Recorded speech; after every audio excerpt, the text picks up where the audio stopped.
The Tiger burned with fury that seemed impossible for metal and fuel alone to generate. Oberfeldwebel Hans, Keller stood frozen beside his Panzer IV, watching flames pour from every hatch of the massive tank, as if the machine itself was screaming. The Tiger sat barely 300 meters down the road, its 56 tons transformed from an instrument of armored dominance into a funeral pyre for the 5 men trapped inside. Keller could hear them screaming. Everyone could hear them screaming. The sound cut to the chaos of battle like a knife through cloth, high and terrible and mercifully brief. "Back up!" Keller shouted to his driver, his voice cracking with urgency. "Get us off this road now." The Panzer IV's engine roared as the driver threw it into reverse, the tank lurching backward away from whatever had killed the Tiger. Keller's mind raced, trying to understand what he had just witnessed. Tigers did not burn like that. They were the most heavily armored tanks in the German arsenal, designed specifically to survive hits that would destroy lesser vehicles. Yet something had punched through that armor as if it did not exist, and the result was an inferno that consumed machine and crew alike in seconds. Did anyone see where the shot came from? Keller demanded over the radio, trying to raise any of the other tanks in their company. Static answered him, mixed with panic voices reporting contacts, casualties, confusion. The British counterattack had caught them completely by surprise, emerging from positions that intelligence had assured them were lightly held. Now the narrow roads around Villers-Bocage had become a killing ground, and Keller's company was die without understanding what was killing them. Another Tiger, this one commanded by Hauptmann Otto Reinhardt, sat hull down behind a low stone wall, perhaps 400 meters to Keller's left. Reinhardt was a veteran of the Eastern Front, a cool professional who had survived 3 years of combat against Soviet armor. His voice came over the radio with forced calm that barely masked underlying fear. "All units, this is Reinhardt. We are facing a new weapon. Unknown anti-tank gun, extreme penetration capability. Do not expose yourself. Fall back to secondary positions and wait for orders." Even as Reinhardt spoke, Keller saw the flash. It came from a hedgerow, perhaps 1,200 meters away, impossibly distant for effective anti-tank fire. The sound followed a fraction of a second later, a sharp crack that seemed too small for what happened next. Reinhardt's Tiger shuddered as something struck its frontal armor, the supposedly impenetrable glassy plate that sloped at an angle specifically designed to deflect incoming rounds. For a heartbeat, nothing happened, and Keller thought perhaps the armor had held. Then the Tiger's ammunition exploded. The detonation was catastrophic. The turret lifted from a hull like a child's toy thrown by an angry god, flipping through the air in a slow-motion arc before crashing to the ground 20 meters away. The hull itself simply disintegrated, tore apart from the inside by the force of 56 rounds of 88mm ammunition cooking off simultaneously. There was no fire this time, just a brutal, instant destruction that left nothing recognizable as a tank, let alone as men. Keller heard someone vomiting over the radio. He could not blame them. He felt the bile rising in his own throat, his hands shaking on the commander's periscope as he searched desperately for the source of the incoming fire. 1,200 meters. Nothing should be able to penetrate Tiger armor at that range. The mathematics did not allow for it. Every calculation, every test, every combat report from the Eastern Front confirmed that Tigers were invulnerable beyond 800 meters to any known Allied anti-tank weapon. Yet 2 Tigers were dead, destroyed with a casual efficiency that suggested the impossible range was not a lucky shot, but standard capability. "Keller, we need to move," his gunner, Underoffizier Stefan Meyer, said urgently from below. "If they can kill Tigers, they can definitely kill us." Meyer was right. The Panzer IV had decent armor for a medium tank, but it was nothing compared to a Tiger. If this new British weapon could penetrate 100 millimeters of sloped steel at over a kilometer, it would go through the Panzer IV's 80 millimeters like it was not there. They needed to get off this road, into cover, anywhere that would break the line of sight from that distant hedgerow. Keller was about to give the order when he saw movement in his peripheral vision. A British tank, one of their Cromwells, emerged from behind a building in Villers-Bocage proper, its turret traversing to engage German positions. It was perhaps 600 meters away, well within range of Keller's 75 millimeters gun. Training took over. The drills practiced 1,000 times in exercises in combat. Target acquisition, range estimation, fire command, gunner, tank, 600 meters, traverse right. Keller barked into the intercom. Identified, Meyer responded, his voice steady despite the chaos. The turret whirred as it turned, the gun barrel rising slightly to account for the range. Fire. The Panzer IV rocked as the 75mm gun fired, the report loud but somehow insignificant compared to the apocalyptic sounds of tigers dying. The armor-piercing round streaked across the intervening space and struck the Cromwell on its frontal armor. Keller watched through his periscope, expecting to see the British tank brew up, adding its smoke to the haze that was beginning to obscure the battlefield. Instead, the round sparked off the Cromwell's armor, ricocheting harmlessly into the sky. The British tank seemed to pause, as if surprised, then its gun fired in return. Keller never saw the round that hit them. One moment he was staring at the Cromwell, wondering how his shot had failed to penetrate. The next his world exploded in noise and light and pain. Something struck the Panzer IV's turret with the force of falling mountain. Metal shrieked and tore. The interior of the tank filled with fragments and fire, and the screams of wounded men. Keller felt himself thrown against the turret wall, his head striking metal with stunning force. Through dimming vision, he saw Meyer slumped over the gun breech, his body motionless, his uniform smoking. The loader was gone, simply gone, and where he'd been standing was a hole in the turret side large enough to crawl through. The driver was screaming something about the engine being on fire, about needing to evacuate, about getting out before the ammunition cooked off. Keller tried to respond, tried to give orders, tried to maintain the discipline that was supposed to carry them through moments like this. But his body would not obey. His arms would not move. His voice would not come. All he could do was lie against the turret wall and watch smoke fill the fighting compartment, knowing with absolute certainty that they were perhaps seconds before the Panzer IV joined the Tigers as a burning coffin. Hands grabbed him, dragging him toward the commander's hatch. His driver, a young man named Paul Fisher who had joined them only 3 weeks ago, was pulling him out with strength born of pure terror. They tumbled out the hatch together, landing hard on the road beside the tank. Fisher did not stop, did not pause to check if Keller was injured. He simply grabbed the back of Keller's jacket and dragged him away from the Panzer IV, away from the fire that was beginning to spread from the engine compartment, away from the death that seemed to hang over every vehicle on this cursed road. They made it perhaps 20 meters before the ammunition exploded. The blast wave knocked them flat, showering them with fragments of their own tank. When Keller could see again, when his ears stopped ringing enough to hear, he looked back at what remained of his Panzer IV and saw nothing but twisted metal and flames. 3 men had been in that tank. Meyer and the loader were still in there, had never made it out, would never make it out. Keller felt tears mixing with the blood on his face, tasted ash and failure, and the bitter understanding that everything they'd been told about German armored superiority was a lie. The ditch beside the road stank of mud and decay, but offered cover from the killing fire that continued to sweep the approach to Villers-Bocage. Keller lay beside Fisher in the filth. Both men pressed as flat as possible while British shells screamed overhead, and the sounds of dying tanks echoed across the Norman countryside. His head throbbed where it struck the turret wall, and when he touched his scalp, his fingers came away sticky with blood. But he was alive, which was more than could be said for Meyer and the loader and dozens of other men whose tanks now burned along this road. "Herr Oberfeldwebel, we need to move," Fisher said, his voice shaking. "If we stay here, the British infantry will find us." Keller knew the driver was right, but moving meant exposing themselves, and exposure meant death. He had seen what the British guns could do. Distance meant nothing.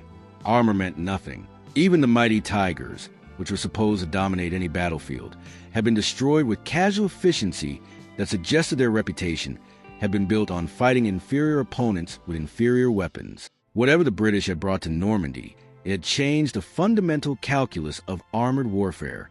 "We go back," Keller said finally, forcing his stunned mind to function tactically. "Stay in the ditch, stay low, and we make for the rally point at the crossroads." Reinhardt said to fall back to secondary positions before he died. The words caught in his throat. Reinhardt had been a good officer, one of the few who had survived the Eastern Front with both his competence and his humanity intact. Now he was ash and fragments scattered across a Norman field. They began crawling through the ditch, moving slowly to avoid attracting attention. Behind them, more tanks were dying. Keller heard the distinctive report of the British guns, that sharp crack followed by the thunder of impact and explosion. Each sound represented another crew, another group of men who had believed the promises about German technical superiority and Tiger invincibility. How many would die today before someone in command accepted the reality that they were outmatched? After 30 minutes of crawling, they reached a point where the ditch intersected a sunken farm track that offered concealment. Keller risked raising his head to observe the battlefield. What he saw made his remaining hope drain away like water from a shattered canteen. The road to Villers-Bocage was littered with burning German armor.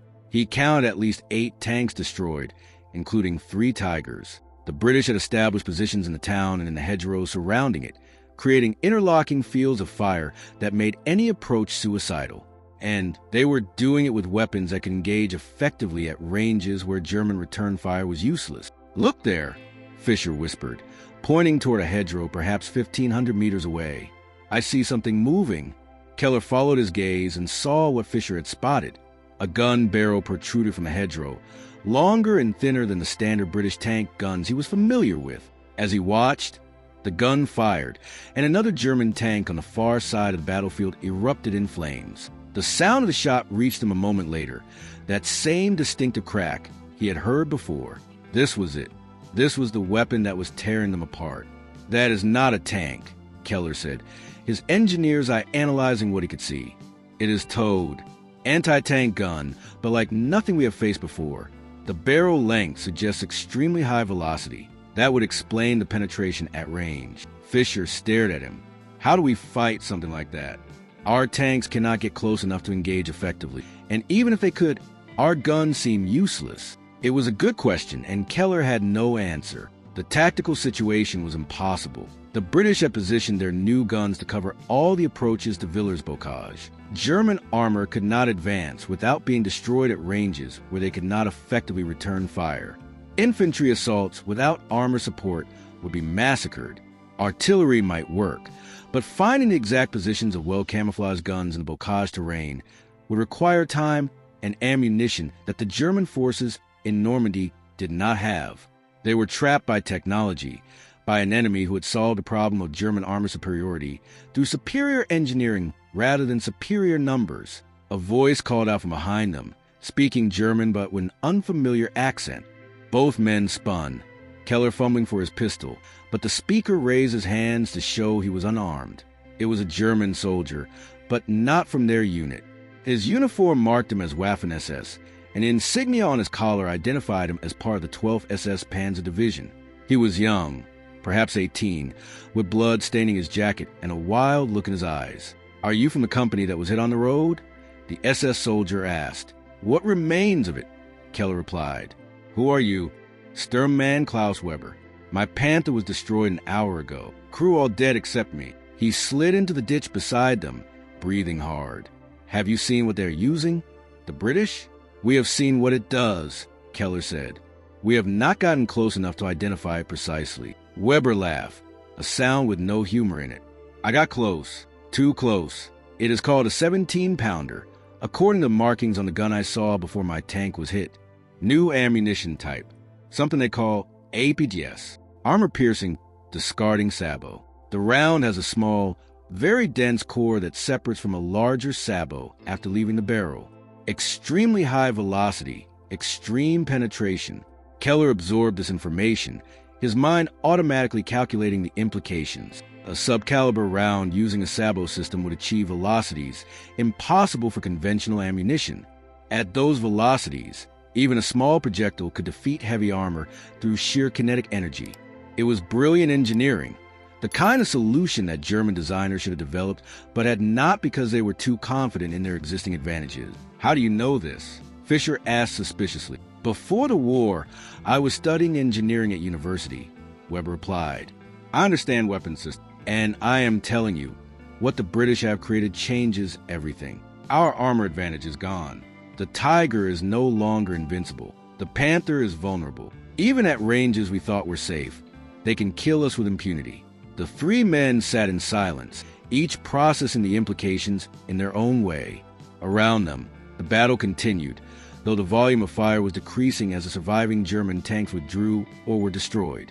The British were not pursuing aggressively. content to hold Villers-Bocage and surrounding terrain, to let their superior weapons technology do the work of repelling German counterattacks without risking their own forces unnecessarily. "We need to report this," Keller said finally. "Command needs to know what we are facing. The tactics that worked on the Eastern Front will not work here. We cannot simply rely on armor thickness and gunpowder anymore. You think they will listen?" Weber asked bitterly. "I have seen what happens to people who tell command things they do not want to hear. They are accused of defeatism, of undermining morale, of failing to believe in final victory. Then they are fools who will get more men killed," Keller replied. "But I will report what I have seen regardless. My crew died today because we were told Tigers were invincible. Other crews will die tomorrow and the day after unless we adapt to this new reality." They began moving again, working their way through Bocage toward German lines, avoiding British patrols, and occasional bursts of machine gun fire from positions in Villers-Bocage. As they traveled, they encountered other survivors from the failed counterattack. A Panzer IV commander whose tank had thrown a track while reversing from a British ambush. An infantry officer whose company had been decimated by artillery while trying to support the armor advance. A medic who had stayed with wounded men until British infantry arrived and took them all prisoner, then somehow escaped in confusion.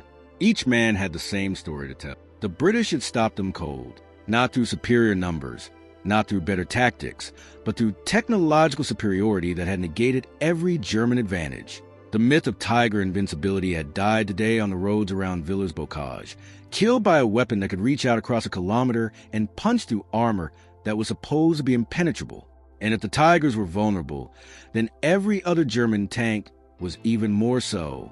By the time they reached the German rally point at a small crossroads 3 kilometers from Villers-Bocage, the sun was setting, painting the sky in shades of red and orange that reminded Keller too much of burning tanks. An SS major was attempting to organize the survivors, shouting orders and try to restore some semblance of military order to what was essentially a mob of shocked and demoralized men.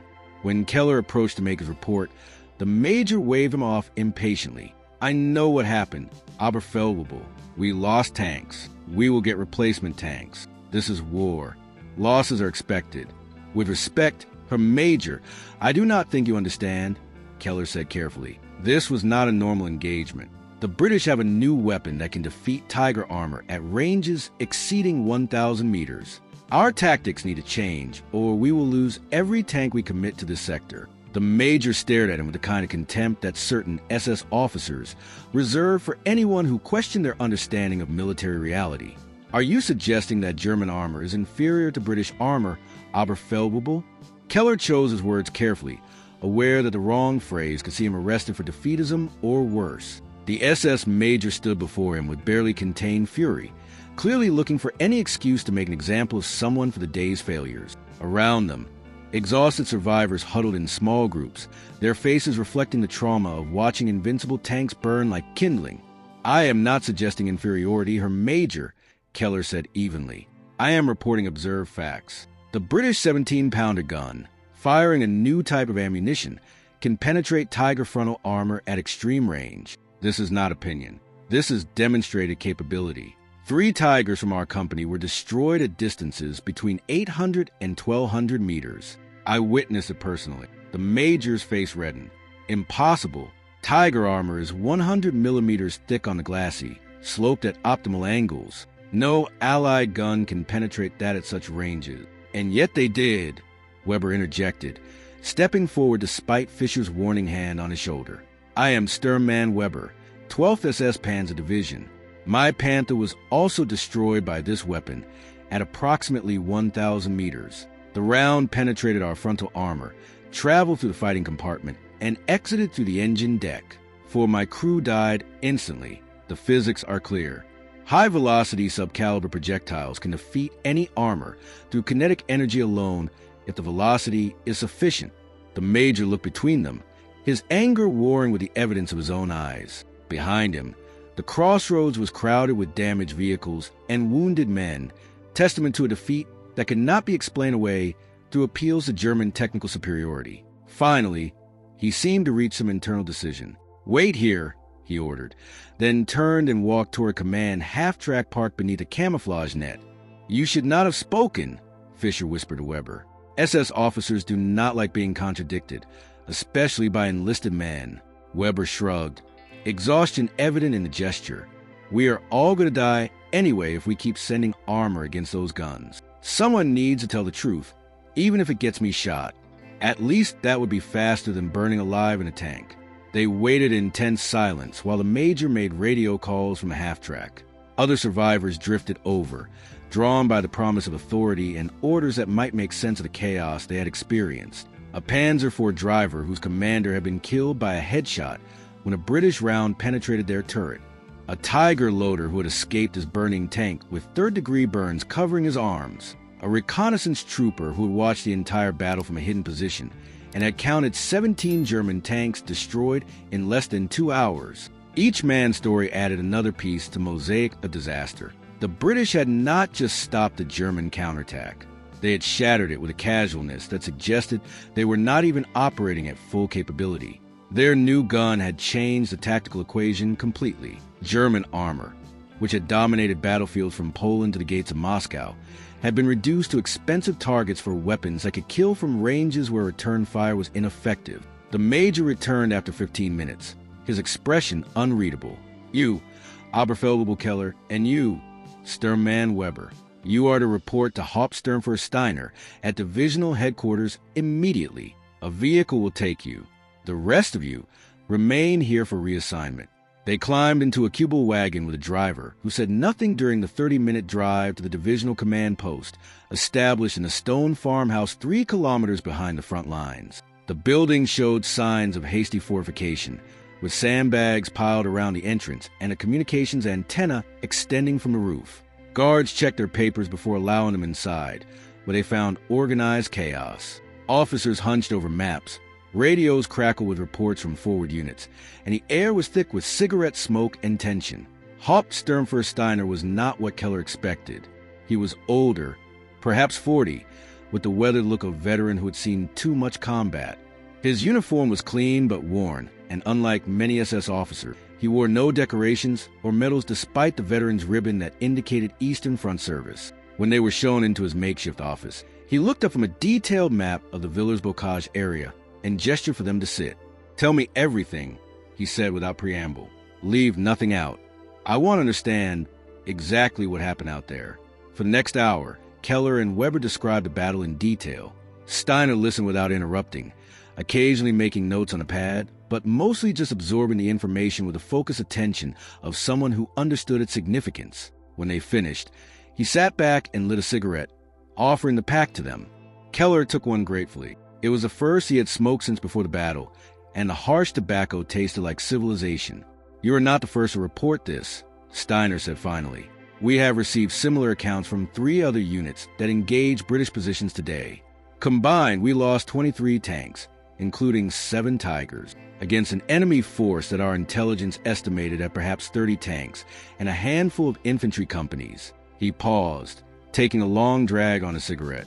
"Those estimates, it seems, fail to account for this new gun. What are we going to do about it?" Weber asked. "We cannot continue fighting the same way. It is suicide." Steiner smiled, but there was no humor in it. "That, Sturmmann, is a question that everyone from here to Berlin is trying to answer. The immediate solution is to avoid engagement at ranges where the 17-pounder is effective. Stay beyond 1,500 meters or get inside 400 meters where our guns maintain advantage. Use terrain aggressively, smoke screens, indirect approaches, all the tactics that we should have been using anyway, but did not because we relied too much on armor thickness. And the long-term solution?" Keller asked. "There is no long-term solution," Steiner replied bluntly. "We cannot outproduce the Allies. We cannot match their technological innovation. We can barely maintain the forces we have in the field, let alone replace losses at the rate we are suffering them.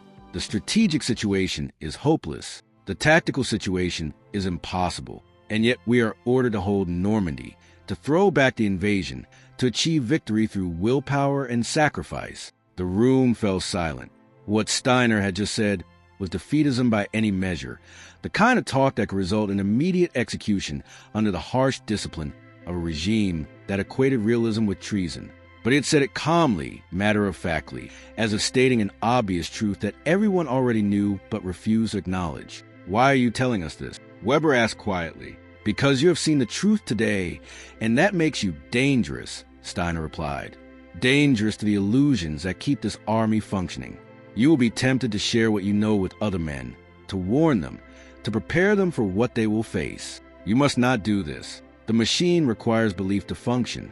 Doubt is corrosive. It spreads like disease through units, undermining cohesion and fighting effectiveness. So we should lie?" Keller asked, anger rising in his voice. "Let other crews drive their tanks into kill zones while believing they are invulnerable? No," Steiner said. "You should teach them to fight smart, to use cover and concealment, to respect the enemy's capabilities without fearing them, to understand that survival requires adapting to new realities rather than clinging to old assumptions. But you do it carefully, through training and example, not through spreading panic about wonder weapons and inevitable defeat." He stood and walked to the window, looking out at the darkening Norman countryside. "The war is lost. I know it. You know it.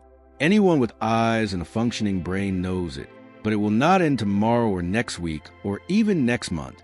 Tens of thousands more men will die before the final collapse. Our job, whether we like it or not, is to keep those men fighting effectively for as long as possible. Not because we believe in victory, but because the alternative is immediate chaos and massacre." Keller felt the weight of those words settle on him like a physical burden. Steiner was right. The truth they had witnessed today was too destructive to be shared freely. It would break morale, shatter unit cohesion, turn organized military force into a panic mob. Better to let men believe they had a chance, to teach them tactics that might actually keep them alive, to maintain the illusion of purpose even as the inevitable end approached. "What happens to us now?" Weber asked. "You return to your units with orders to conduct training on defensive tactics against superior anti-tank weapons," Steiner replied. "You will emphasize the importance of terrain usage, the value of infantry armor coordination, and the necessity of avoiding engagement at disadvantageous ranges. You will not mention British technical superiority. You will not discuss the vulnerability of Tiger armor. You will simply teach your men to fight smarter. Is that clear?" They both nodded. There was nothing else to do. The machine required their participation, and refusing would change nothing except to remove their voices from the conversation. Better to work within the system, to try to save lives through improved tactics, than to be shot for defeatism and replaced by someone who still believed the propaganda. As they left the farmhouse and climbed back into the Kubel wagon, Fisher was waiting for them. The driver had apparently been ordered to remain with them, to transport them back to whatever remained of their units. As they drove through the darkness, past columns of reinforcements moving up to replace the day's losses, Keller stared out at the shadowy landscape and thought about all the men who would die in the coming weeks. They would die believing they were fighting for victory, for fatherland, for ideals that their leaders had already abandoned.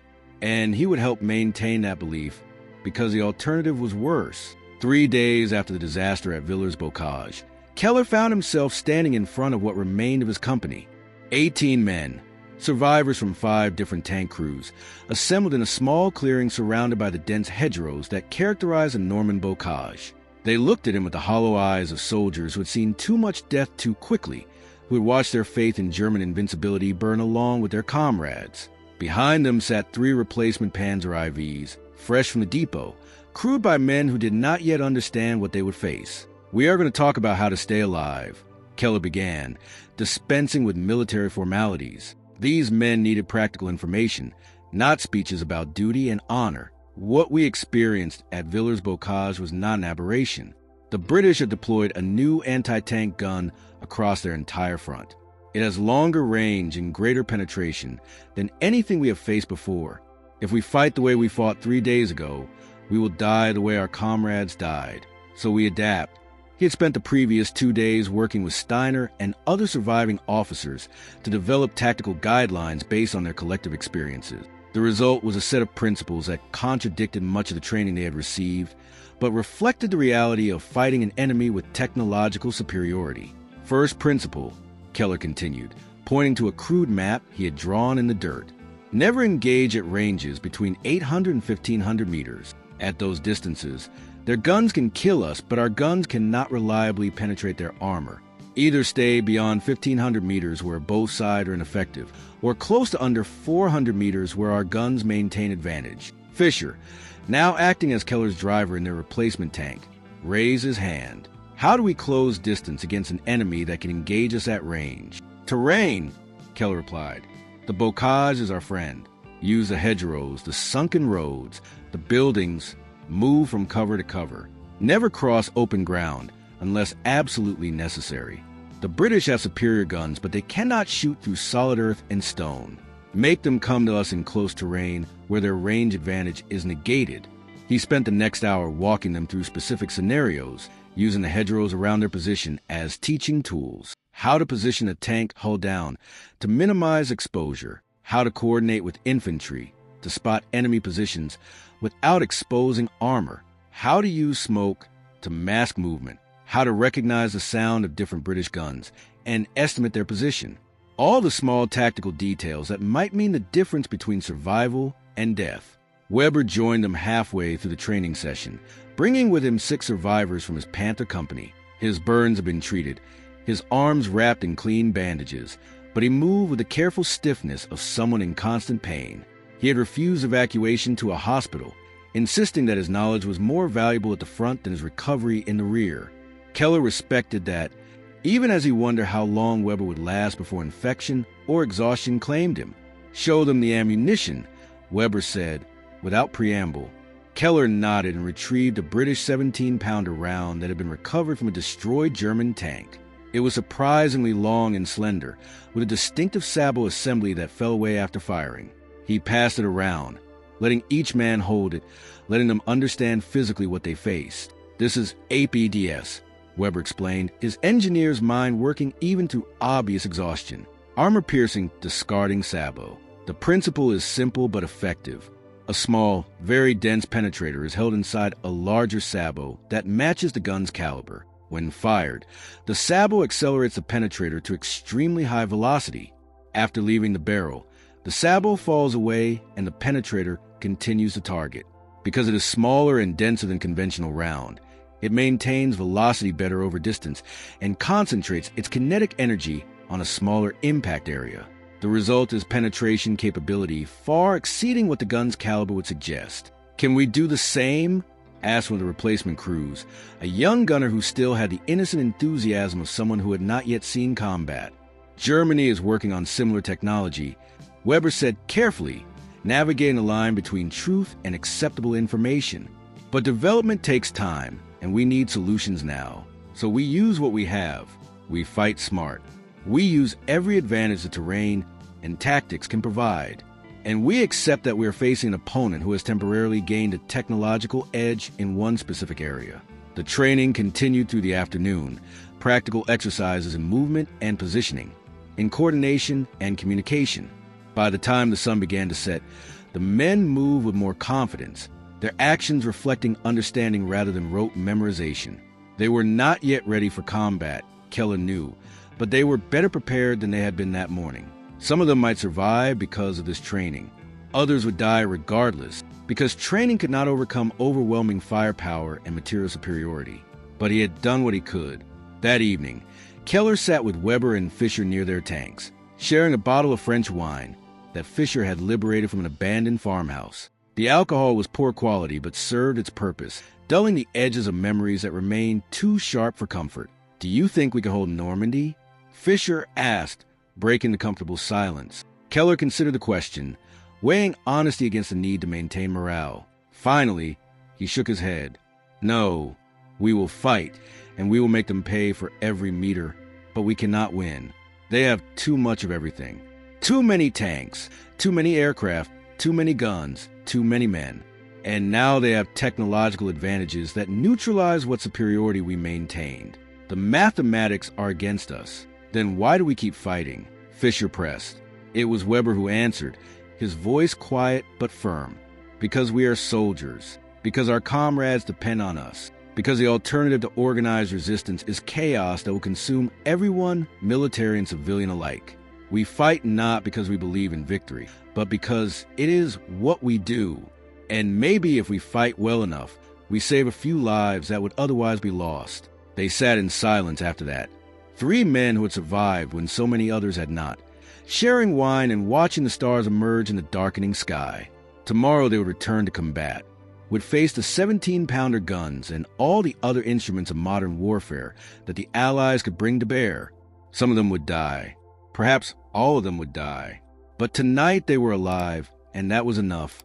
The next morning brought orders for a limited counterattack against British positions near a village called Christad.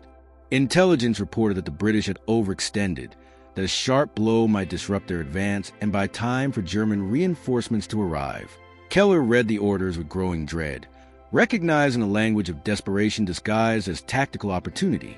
They were going to attack again, to throw their limited armor against prepared British positions, to repeat the mistakes of Villers-Bocage, while hoping for different results. But orders were orders. The machine demanded compliance, and he was part of the machine now, trapped by duty and discipline, and the knowledge that refusing would change nothing except to remove him from a position where he might actually help his men survive. So he briefed his crews, emphasizing the tactical lessons they had learned, stressing the importance of using terrain, and avoiding long-range engagements. Then they mounted their tanks and rolled forward into the Norman morning, heading toward another battle against an enemy who could kill them from distances they could not effectively return fire. The British were waiting at Christad, their 17-pounder guns positioned to cover the approaches with interlocking fields of fire. The first German tank died at 1,300 meters, its turret blown clean off by a round that struck with surgical precision. The second tank made it to within 1,000 meters before a shot penetrated its frontal armor and detonated the ammunition. The third, fourth, and fifth tanks died in rapid succession as they attempted to maneuver around a killing zone, each crew discovering that there was no safe approach, no angle of attack that was not covered by British guns. Keller's tank survived because he recognized the pattern early and withdrew immediately, using smoke and terrain to mask his retreat. He saved his crew that day, but 5 other crews died in the first 20 minutes of an attack that was called off before it truly began. The Butcher's bill was smaller than Villers-Bocage, but the result was the same. German armor, once the master of European battlefields, had been reduced to targets for British gunners who killed with the casual efficiency of men using superior tools. That night, as he wrote the after-action report that would disappear into the archives of a dying regime, Keller thought about all the men who had died believing in German superiority. He thought about the tigers that had burned at Villers-Bocage, about the promises of invincibility that had died with their crews. And he thought about the future, about the battles yet to come, about the steady grinding attrition that would consume armies and nations until one side or the other could no longer continue. The war would go on. Men would keep dying. The machine would keep functioning until it finally, inevitably, broke down under the weight of its own contradictions. And he would be part of it, teaching tactics and leading men, and doing everything possible to keep them alive for one more day, one more battle, one more mile of retreat toward an ending that everyone could see, but no one could prevent. But tonight, he was alive. His crew was alive. And in the calculus of total war, that was the only victory that mattered. The Battle of Normandy would continue for another 2 months, consuming armies on both sides before the Allies finally broke out and began their drive toward Germany. The 17-pounder gun and its APDS ammunition had changed armored warfare forever, proving that no tank was truly invincible and that technological innovation could overcome even the most impressive armor protection. If you want to explore more stories of technological turning points in military history, subscribe to join us as we uncover the moments that changed the course of wars.